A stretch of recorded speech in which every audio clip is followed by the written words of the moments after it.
Hey fans, thanks for taking the time to watch this. I really appreciate it. We're going to talk about tree maintenance today. So, come with me.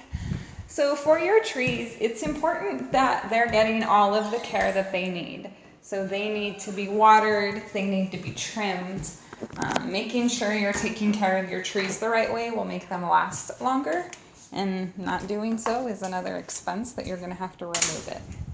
So while I'm here, I wanted to show this to you. So besides just normal trimming, if you take a look at this branch on this big tree back here, see the one right there by the roof? It's dying. So in Southern California, we just had an extreme heat wave along with some beetles that like to get there into the trees and damage them.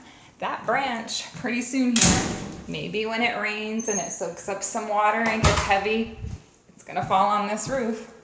Or maybe the wind's gonna come through. Maybe Mother Nature just says, let go. Something's gonna happen. That branch is gonna fall on the roof, maybe damage it, and it's totally preventable. So take care of your trees, making sure you're getting them trimmed when they're supposed to be, which is not like every 10 years. You know, some trees, cutting them more promotes growth, so you're gonna have to cut them more.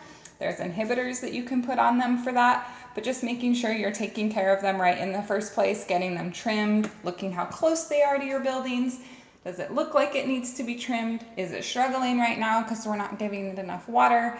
They decided to declare a drought in California, so we've had a little bit of that problem where a lot of our trees are dying because they just don't have enough energy to stay alive. So wanted to share those tree tips with y'all.